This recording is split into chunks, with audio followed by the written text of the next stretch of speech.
एक वक्त का किस्सा है। गुमनामी गांव में बिट्टू नाम का एक लड़का मोची का काम किया करता था, पर उसके पास कोई भी जूते मरम्मत करवाने नहीं आता था। बिट्टू अपनी बीवी और माँ के साथ रहता था। बेगम, हमारी गुर्बत कब खत्म होगी? माँ जी को बुखार है, मैं उनका इलाज तक नहीं करवा पा रहा। बिट्टू जी, आप एक काम करें, मोची का काम छोड़ के किसी चप्पल वाली दुकान पर ही नौकरी करें। इस तरह हमारे पास कुछ पैसे आ जाएंगे। बेगम, आप ठीक कह रही हो, मैं कल जाता हूँ किसी के पास नौकरी मांगने के लिए। जबकि उसी गांव में मीठे नाम का लड़का अपनी बीवी नसीबो कैंची के साथ रहता था। जब रात होती वो गांव जाते और लोगों की गाय चोरी करके जंगल में ले आते। बेगम, अगर हम इसी तरह गांव वालों की गाय चोरी करते रहे तो हम तो इन सब गायों को बेचकर बहुत अमीर हो जाएंगे। हाँ मीठे, मेरी जान की टोटे, तू ठीक बोल रहे। हम तो सच में बहुत अमीर कबीर हो जाएंगे। फिर अगला दिन होता है। गांव के लोग गाय की चोरी होने पर बहुत परेशान हो रहे होते हैं, जबकि दूसरी तरफ बिट्टू काम की तलाश में घर से निकलता है और एक चप्पल वाली दुकान पर आ जाता है। जी भाई, आपको किस किस्म की चप्पल चाहिए? मेरे पास चप्पल की सारी वैरायटी मौजूद है। भाई, मैं यहाँ चप्पल खरीदने नहीं, मैं तो आपके पास काम मांगने आया हूँ। मेरे घर के हालात बहुत खराब है, उड़ाड़ा मुझे अपने पास काम पर रख लो। लड़के, तूने काम मांगकर मेरा सारा मूड खराब कर दिया है। मैं तो समझ रहा था आज ग्राहक आ गया है, कुछ कमाई हो जाएगी। भाई, मुझे काम पर रख लें, अल्लाह ने चाहा तो ग्राहक भी आ जाएंगे। नहीं, तेरे पास क्या जादू की छड़ी है जो तू उसे घुमाएगा तो ग्राहक आ जाएगा? चल शाबाश, निकल, मेरे पास कोई काम नहीं है। बिट्टू मायूस होकर वहाँ से चला जाता है तो रास्ते में उसे एक गाय नजर आती है। वाह, कितनी खूबसूरत गाय है। अगर मेरे पास ये गाय होती तो मैं इसका खालिश खालिश दूध अपनी माँ और बीवी को पिलाता, पर मेरी किस्मत ऐसी कहा कि मैं ऐसा कर सकूं। फिर बिट्टू उदास वहाँ से चला जाता है और अपने घर आ जाता है। बिट्टू जी, सुनाओ, कोई काम मिला? बेगम, मैंने चप्पल वाली दुकान से काम मांगने की बहुत कोशिश की, मगर उसने काम देने से साफ साफ इनकार कर दिया। बिट्टू जी, आप चप्पल वाले काम के अलावा कोई और दुकान पर चले जाते, हो सकता है आपको वहाँ पर काम मिल जाता। बिट्टू, अब तो खाने का सामान भी खत्म हो गया है, आप कुछ करें। ठीक है बेगम, मैं कल किसी और से काम मांगने की कोशिश करता हूँ। फिर रात हो जाती है। नसीबो और मीठा फिर गांव आते हैं और वही सफेद गाय चोरी करके ले जाते हैं। फिर अगला दिन होता है। बिट्टू काम की तलाश में घर से निकलता है तो रास्ते में उसे गांव के लोग परेशान नजर आते हैं। गांव वालों, ये क्या हुआ? आप सब इतना परेशान क्यों लग रहे हो? बिट्टू, कल रात भूखा खा के सफेद वाले गाय चोरी हो गए हैं। भाई, ये तो बहुत बुरा हुआ, पर भाई मैं कल शाम यहाँ से गुजर रहा था तो इनकी गाय सही सलामत खड़ी थी। बिट्टू, वो गाय कल रात को चोरी हो गई है। ये हमारे गांव में बहुत गलत हो रहा है, न जानिए कौन हमारी गाय चोरी कर रहा है। हाँ भाई, ये तो बहुत गलत हो रहा है। अच्छा गांव वालों, मैं अब चलता हूँ, मैंने काम की तलाश में जाना है। ये कहकर बिट्टू वहाँ से चला जाता है तो गांव वाले कहते हैं, अब हम सबको एक होकर चोर पर नजर रखनी पड़ेगी ताकि हम उसे पकड़ सके।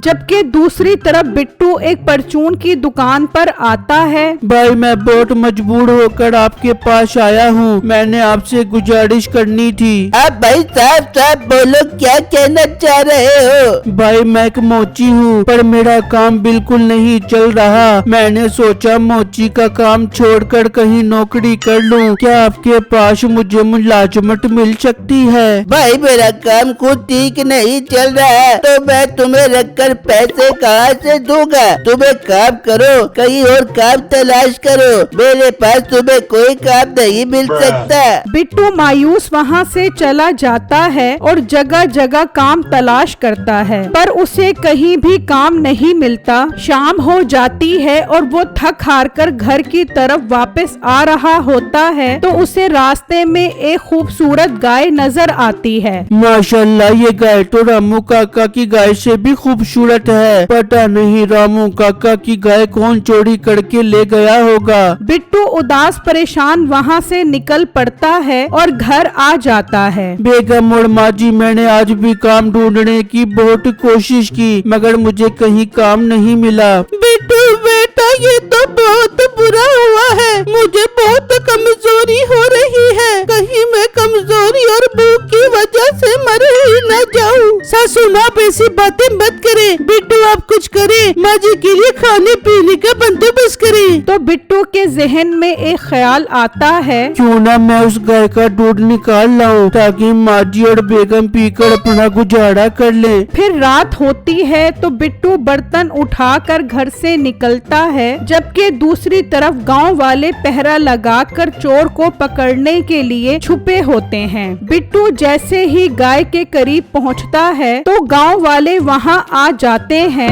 अच्छा, तो बिट्टू तू चोर है, तू ही गाँव वालों की गाय चोरी करता है। वो नहीं भाई, मेरे घर में मेरी माँ और बीवी भूखे हैं। मैं तो बस उनके लिए दूध निकालने आया था। वो अपनी बहस कर रहे होते हैं, तभी गांव का चौधरी भी वहां आ जाता है। चौधरी साहब, हमने चोर पकड़ लिया है, यही गाय चोरी करता है। अच्छा, अगर ये चोर है तो अभी अभी कालू की गाय भी चोरी हुई है, पर ये तो यहाँ है। फिर कालू की गाय किसने चोरी की है? चौधरी साहब, इसका मतलब बिट्टू चोर रहे। हाँ, बिट्टू चोर नहीं है, चोर कोई और ही है। हमें कालू के पास जाकर सारा माजरा सुनना होगा। फिर वो सब कालू के पास आ जाते हैं। कालू, ये बता, जब तेरी गाय चोरी हुई तो तूने चोर को जाते हुए देखा था? चौधरी साहब, उस टाइम सो रहा था। जब बाहर आके देखा तो चोर मेरी गाय ले जा चुका था। फिर मैंने पुलिस को बुलवा लिया, अब वही चोर को पकड़ेंगे। तभी पुलिस वाला वहाँ आ जाता है। कमाल की बात है, तुम सब के होते हुए चोर गाय कैसे चोरी करके ले गया? मुझे तो ये कुछ और ही मामला लग रहा है भाई। पुलिस साहब, आप कहना क्या चाह रहे हो? आपको क्या मसला लगता है? गांव में कब से गाय चोरी हो रही है, पर चोर को तो आज तक किसी ने नहीं देखा। मुझे तो लगता है गांव में भूत है जो गाय चोरी करके लेके जा रहा है घर।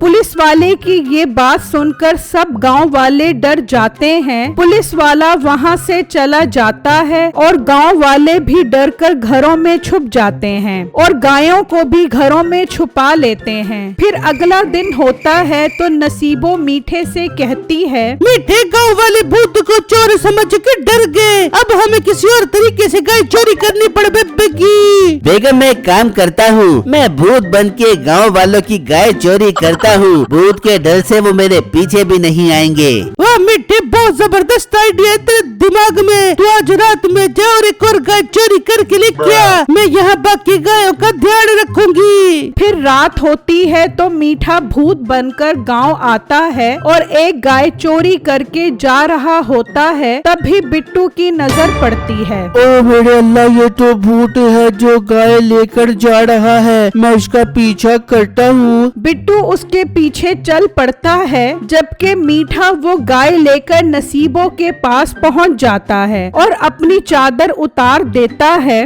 देख बेगम, मैं भूत बन के कैसे गाय चोरी करके ले आया हूँ। बिट्टू छुपा ये सब देख रहा होता है। अच्छा, तो ये भूत नहीं मीठा है जो अपनी बीवी के साथ मिलकर गांव की गाय चोरी कर रहा है। मैं भी गांव वालों को लेकर आता हूँ। बिट्टू वहाँ से निकलता है और सब गांव वालों को वहाँ ले आता है। गांव वालों, ये देखो, ये है आपकी गाय और ये चोर आपके सामने है जो भूत बनकर आपकी गाय चोरी करता है। ये सब देखकर गांव वालों को मीठे और नसीबों पर बहुत गुस्सा आता है और वो उन्हें पुलिस के हवाले कर देते हैं। सब गांव वालों को उनकी गाय मिल जाती है। सब खुश होकर एक गाय बिट्टू को इनाम के तौर पर दे देते हैं। बिट्टू उस गाय का दूध निकाल कर बेचना शुरू कर देता है, जिससे उसके घर के हालात बेहतर होना शुरू हो जाते हैं।